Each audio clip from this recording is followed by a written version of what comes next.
চিকিৎসক দিবস দিনটিকে স্মরণ করে এক অভিনব আন্তঃবিদ্যালয় তাৎক্ষণিক বক্তৃতার প্রতিযোগিতার আয়োজন করল শ্রীরামপুরের আইএমএ সংগঠন। কিংবদন্তি চিকিৎসক ও পশ্চিমবঙ্গের প্রাক্তন মুখ্যমন্ত্রী ডাক্তার বিধানচন্দ্র রায়ের জন্ম ও প্রয়াণ দিবসকে স্মরণ করে আইএমএ ভবনে অনুষ্ঠিত হল চিকিৎসক দিবসের এই অনুষ্ঠান। যে অনুষ্ঠানে উপস্থিত ছিলেন সমাজের বিশিষ্ট চিকিৎসকরা। এই দিনটিকে স্মরণীয় করে তুলতে বিশিষ্ট চিকিৎসকদের সম্মান জ্ঞাপনের পাশাপাশি আয়োজিত হলো এক তাৎক্ষণিক বক্তৃতার। স্বাস্থ্য, পুষ্টি, পরিষ্কার পরিচ্ছন্নতা ও পরিবেশ সংক্রান্ত বিষয় নিয়ে এই প্রতিযোগিতায় অংশগ্রহণ করে স্থানীয় স্কুলের ছাত্রছাত্রীরা।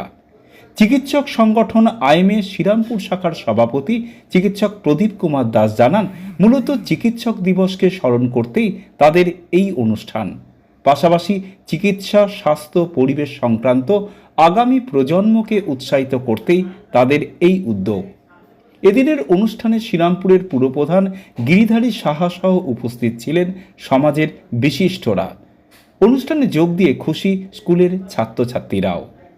বিধান রায়ের 142তম জন্মদিবস এবং সেই জন্মদিবসকে আমরা স্মরণ করে রাখার জন্য আইএমএ শ্রীরামপুর শাখার তরফ থেকে আমাদের বিভিন্ন স্কুলের ছেলেমেয়েদের নিয়ে আন্তঃস্কুল তাৎক্ষণিক বক্তৃতা প্রতিযোগিতার আয়োজন করেছি। মোটামুটি প্রায় 50-এর বেশি ছেলেমেয়েরা এসেছে। সেই বক্তৃতার মাধ্যমে আমরা এই দিনটিকে আজকে স্মরণ করি। পশ্চিমবাংলার মুখ্যমন্ত্রী হয়ে পশ্চিমবাংলাকে নতুন রূপ দেওয়ার জন্য তিনি অগ্রণী ভূমিকা গ্রহণ করেছিলেন। আজ তারই তৈরি দুর্গাপুর বলুন, কল্যাণী বলুন, বিধাননগর বলুন, সাথে সাথে আজকে আমরা মেট্রো রেল দেখছি, তাঁরই মস্তিষ্ক প্রস্তুত ছিল সেই সময়। হয়তো সাকসেস হয়নি, মমতা বন্দ্যোপাধ্যায় অনেকটা নিয়ে গিয়েছিলেন। আজকে আমরা পরিপূর্ণভাবে এই মেট্রো রেল দেখতে পাচ্ছি। অতএব এইরকম মহান দিনে তাকে তো আমরা শ্রদ্ধা জানাবো। তার সাথে সাথে যত চিকিৎসক আছে এবং চিকিৎসার সঙ্গে যারা যুক্ত আছেন প্রত্যেককে আমার পক্ষ থেকে আন্তরিক অভিনন্দন জানাচ্ছি এবং তারা সুস্থ থাকুন, মানুষের সঙ্গে এইভাবে মানুষের কাজ করে যান, মানুষের স্বাস্থ্য যাতে ভালো থাকে তার জন্য চেষ্টা করে যান।